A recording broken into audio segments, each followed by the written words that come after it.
नमस्कार साथियों, आप सभी का स्वागत है। मध्य प्रदेश बोर्ड की होने वाली वार्षिक परीक्षा 2023 क्लास 10th विषय हिंदी 1 मार्च को आपका पेपर रहेगा। दोस्तों, यहाँ पर बताने वाला हूँ पेपर का पूरा solution. A to Z question का हल हम यहाँ पर देखेंगे। सभी क्वेश्चन यहाँ पर आपको हल करवाए जाएंगे। पूरा क्वेश्चन पेपर है स्टूडेंट्स, यहाँ पर देखिएगा। बस वीडियो को लास्ट तक देखिएगा। इन सभी क्वेश्चनों को लगा लीजिएगा। गारंटी के साथ आप इसको आपने लगा लिया तो आप बहुत ही अच्छे मार्क्स प्राप्त कर सकते हो। चलिए बिना देर किए हम स्टार्ट करते हैं और इस पेपर का पूरा सॉल्यूशन देखते हैं। चलिए, जो भी स्टूडेंट्स चैनल पर पहली बार है, चैनल को सब्सक्राइब कर लीजिएगा ताकि आपको इसी प्रकार आगे भी अपडेट मिल सके। अपने सभी दोस्तों को, कक्षा 10वीं वाले दोस्तों को शेयर कर दीजिएगा और वीडियो पसंद आए तो लाइक करना बिल्कुल ना भूलें।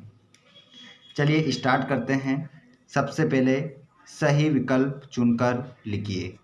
बाल गोविंद भगत ने किस परिवेश की झांकी प्रस्तुत की? तो यहाँ पर आपका राइट आंसर हो जाएगा ग्रामीण परिवेश की। ग्रामीण परिवेश की झांकी प्रस्तुत की। छायावाद के प्रमुख कवियों में गिने जाते हैं। तो छायावाद के प्रमुख कवियों में जो गिने जाते हैं वो गिने जाते हैं जयशंकर प्रसाद।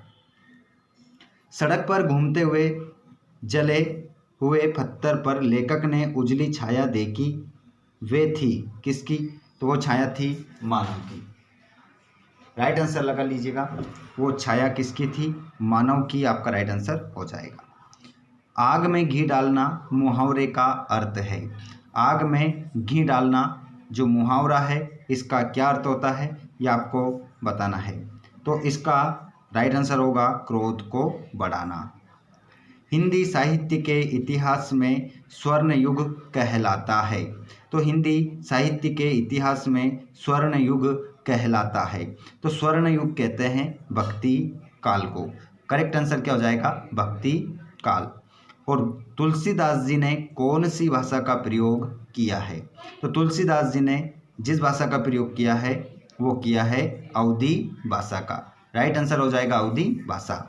अगले क्वेश्चन की ओर हम बढ़ते हैं और अगला क्वेश्चन आपकी स्क्रीन पर है। रिक्त स्थानों की पूर्ति कीजिए। विद्यालय में समास है। विद्यार्थियों बताना है विद्यालय में समास है। ऑप्शन है तत्पुरुष समास, कर्मधारय समास। तो विद्यालय में जो समास हो जाएगा वो तत्पुरुष समास आपका राइट आंसर हो जाएगा। करेक्ट आंसर होगा तत्पुरुष समास। आत्मकथ्य के कवि हैं। जो आपका एक पाठ है जिसका नाम है आत्मकथ्य, इस पाठ को किसने लिखा है? तो इस पाठ को लिखने वाले हैं जयशंकर प्रसाद। जयशंकर प्रसाद ने इस पाठ को लिखा है। अगला क्वेश्चन है वाच्य के प्रकार होते हैं। तो आप लोगों ने पढ़ा होगा वाच्य के प्रकार जो होते हैं वो 3 होते हैं।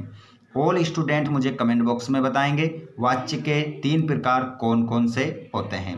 जल्दी से जितने भी लाइव क्लास में हमारे जुड़ने वाले स्टूडेंट्स हैं जल्दी से बताइए मुझे वाच्य के 3 प्रकार जो होते हैं उनका नाम क्या है। प्रत्येक बच्चे का जवाब आना चाहिए कमेंट बॉक्स में। प्रत्येक कमेंट करेगा और बताएगा इसका आंसर क्या होगा। जल्दी से मैं इंतज़ार कर रहा हूँ आपके जवाब का। जो भी जुड़ रहा है सभी कमेंट करें। कौन कौन दोस्त हमारे डेली लाइव क्लास में जुड़ता है कमेंट बॉक्स में लिखिए। साथ ही आप इस वीडियो को कहाँ से देख रहे हैं कमेंट में बताना है। अपना नाम भी आपको बताना है। कौन से ज़िले से आप देख रहे हैं कमेंट बॉक्स में लिखिए और कौन से गांव से आप देख रहे हैं जल्दी से कमेंट बॉक्स में बताइए। और श्री गणेश करने का अर्थ है। श्री गणेश करने का अर्थ क्या होता है? खत्म करना या प्रारंभ करना। तो आपका आंसर हो जाएगा प्रारंभ करना। नेताजी का चश्मा पाठ के लेखक हैं। बताइए नेताजी का चश्मा पाठ किसने लिखा है? यशपाल ने लिखा है या स्वयं प्रकाश ने लिखा है? तो करेक्ट आंसर हो जाएगा आपका इसमें तो प्रारंभ करना, इसमें हो जाएगा स्वयं प्रकाश। रस के अंग होते हैं। तो रस के जो अंग होते हैं वो होते हैं 4। रस के 4 अंग होते हैं। नेक्स्ट क्वेश्चन की ओर हम बढ़ते हैं और अगला क्वेश्चन आपका सत्य असत्य वाला है। क्वेश्चन नंबर 3 देख सकते हैं। सत्य असत्य लिखिए। सिक्किम में दूध देने वाला जानवर याक है, तो इसमें आप आंसर क्या लिख दोगे? इसमें आप सत्य लिखोगे। ठीक है, दूध देने वाला जानवर याक है, सही बात है। और कमसीन का शाब्दिक अर्थ सुंदर है, तो इसमें भी आपका आंसर क्या हो जाएगा? सत्य हो जाएगा। रौद्र रस का स्थायी भाव शोक होता है, तो इसका आंसर क्या होगा आपका? असत्य हो जाएगा। तो मुझे बताइएगा रौद्र रस का स्थायी भाव क्या होता है? जितने भी स्टूडेंट्स इस वीडियो को देख रहे हैं बताइए रौद्र रस का स्थायी भाव क्या होता है, क्योंकि यहाँ पर शोक तो नहीं है। महाकाव्य का आकार बड़ा होता है, इसमें आप लिखोगे सत्य। संगतकार पाठ मंगलेश डबराल ने लिखा है। संगतकार पाठ जो है मंगलेश डबराल ने लिखा है, तो आपका ये आंसर होगा बिल्कुल सही। ये भी आपका आंसर क्या हो जाएगा? सत्य हो जाएगा। भोलानाथ ने मूसन तिवारी को चिढ़ाया, तो ये हो जाएगा आपका असत्य, क्योंकि मूसन तिवारी को भोलानाथ ने नहीं चिढ़ाया था। तो फिर किसने चिढ़ाया था मूसन तिवारी को? ये चिढ़ाया था बेजू ने। बेजू नाम का एक लड़का था जिसने मूसन तिवारी को चिढ़ाया था। चलिए नेक्स्ट क्वेश्चन की ओर बढ़ते हैं। पेपर का पूरा सॉल्यूशन यहाँ पर हम देखेंगे। आप अपने सभी दोस्तों को एक बार शेयर कर दीजिएगा। जो दोस्त चैनल पर पहली बार आए सब्सक्राइब कर लीजिएगा, ताकि आपको इसी प्रकार आगे अपडेट मिल सके, अन्य वीडियो आपको प्राप्त हो सके। देखिए जोड़ी को मिलाना है देशभक्त। देशभक्त में जो आपका समास हो जाएगा वो हो जाएगा तत्पुरुष समास। तो यहाँ पर मैं 1 नंबर इस पर डाल देता हूँ। फसल जो पाठ है ये लिखने वाले हैं नागा अर्जुन। नागार्जुन ने लिखी है कौन सा पाठ? फसल। भयानक रस। भयानक रस का जो स्थायी भाव होगा वो हो जाएगा वह। वह आपका राइट आंसर हो जाएगा। अंगूठा दिखाने का अर्थ होता है, मतलब होता है मना करना। तो 4 नंबर इस पर हम डाल देंगे। और निपात शब्द हमारे कौन से होते हैं? तो, भी, तक आदि, ये हमारे क्या होते हैं? निपात शब्द होते हैं। लोक प्रचलित क्या होती है? ये होती है लोकोक्ति। ठीक है, ये हमारी क्या हो गई? जोड़ी हो गई। मैंने नंबर डाल दिए हैं, स्क्रीनशॉट ले लेना। अगर आपको इसका PDF चाहिए तो आप हमारा टेलीग्राम चैनल ज्वाइन कर सकते हैं, जिसकी लिंक डिस्क्रिप्शन में है। नीचे जाइएगा, आपको टेलीग्राम की लिंक मिल जाएगी। यदि फिर भी टेलीग्राम को ज्वाइन करने में किसी प्रकार की प्रॉब्लम आती है तो आप टेलीग्राम पर जाइए, टेलीग्राम को ओपन करिए और वहाँ पर लिखिए free Sanskrit coaching classes Biaora. वहाँ पर आपको हमारा टेलीग्राम चैनल आ जाएगा। सर्चिंग में सरस्वती का लोगो डला हुआ है, उसको ज्वाइन कर लेना। वहाँ पर पूरे PDF आपको मिल जाएंगे। सूरदास किसके भक्त कवि हैं? तो सूरदास किसके भक्त कवि हैं? तो सूरदास जी कृष्ण के भक्त कवि है। राइट आंसर क्या होगा? कृष्ण। मात्रिक छंदों में किसकी गणना की जाती है? तो मात्रिक छंदों में मात्राओं की गणना की जाती है, मात्राओं की। छायावाद का प्रारंभ कब से हुआ? तो छायावाद का जो प्रारंभ माना जाता है 1920 से माना जाता है। तुलसीदास द्वारा रचित महाकाव्य का नाम क्या है? देखिए तुलसीदास जी ने जो महाकाव्य लिखा है उसका नाम है रामचरितमानस। रामचरितमानस उसका नाम है। आप सभी को पता होगा ये रामचरितमानस किसने लिखा है? तुलसीदास जी ने लिखा है। कौन सी भाषा में लिखा है? भाषा का नाम आपको कमेंट बॉक्स में बताना है। रामचरितमानस को कौन सी भाषा में लिखा है? बुद्धिस्ट श्वेत पताका फहराते थे। तो जो बुद्धिस्ट थे वो सफ़ेद झंडे कब फहराते थे? तो वो फहराते थे किसी बुद्धिस्ट की मृत्यु पर।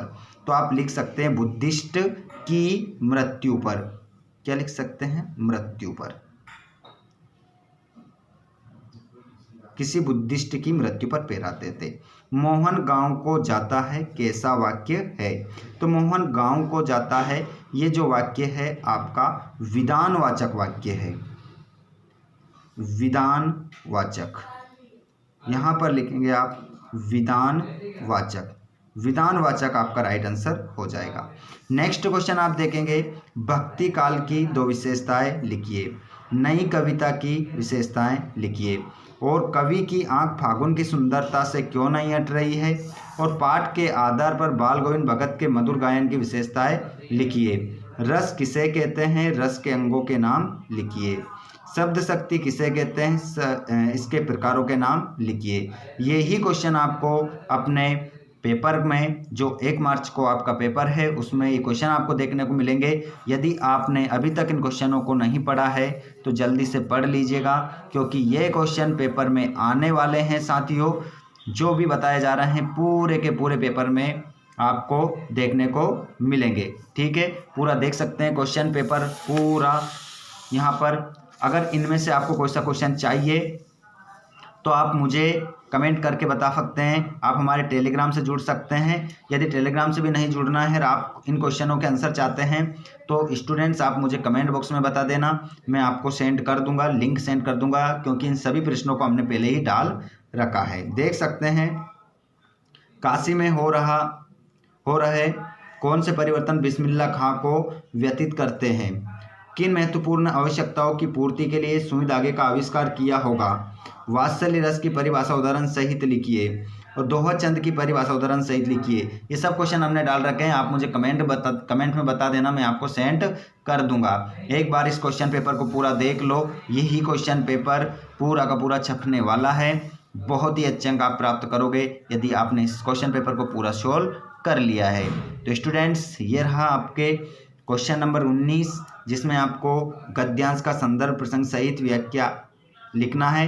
तो इनको आप पढ़ लीजिएगा, यही पेपर में आपको देखने को मिलेगी। ऊपर वाली भी देख लेना, एक बार नज़र डाल देना, हरी है राजनीति पढ़ाए। मैंने बहुत अच्छे तरीके से संदर्भ प्रसंग आपको समझा रखा है। चलिए आगे देखते हैं। आगे हम बात करेंगे क्वेश्चन नंबर 20 की, जिसमें बेरोजगारी की समस्या विषय पर अनुच्छेद लिखना है।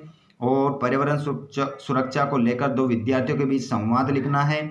और अपठित गद्यांश है, ये एक पद्यांश है, ये वाला पद्यांश है। तो नीचे क्या है, गद्यांश भी दे रखा है। ठीक है, देख सकते हैं आप, पूरा ये क्वेश्चन पेपर है साथियों, जो आपको सफलता की ओर लेकर जाएगा। आप सभी दोस्त देखिए, इस एप्लीकेशन को याद कर लेना। मोहल्ले की सफाई हेतु नगर पालिका अधिकारी महोदय को एक आवेदन पत्र। अगर आपके पास ये वाली नहीं है तो आप मुझे कमेंट बॉक्स में बता सकते हैं, मैं आपको सेंड कर दूंगा। और ये निम्नलिखित में किसी एक विषय पर रूपरेखा सहित निबंध लिखना है। तो इनमें से जो भी आपको निबंध चाहिए मुझे कमेंट बॉक्स में बताइएगा, मैं आपको तुरंत सेंड करूंगा। ठीक है स्टूडेंट्स, मिलते हैं हम नेक्स्ट वीडियो में। अपना ध्यान रखिएगा। जो भी इनमें से क्वेश्चन चाहिए मुझे कमेंट बॉक्स में बता देना। ज़्यादा से ज़्यादा दोस्तों को अपने शेयर करिए और चैनल को सब्सक्राइब करिए, ताकि आपको आगे भी इसी प्रकार अपडेट मिल सके। मिलते हैं हम नेक्स्ट वीडियो में। आपके लिए जल्दी ही बहुत ही महत्वपूर्ण वीडियो लाया जाएगा, उसको भी ज़रूर आप देखना। निश्चित ही आप सफलता प्राप्त करोगे, बहुत अच्छे अंक भी प्राप्त करोगे। चलिए, तो शेयर कर दीजिएगा, सब्सक्राइब कर लीजिएगा। वीडियो पसंद आया तो लाइक करना ना भूलें। धन्यवाद।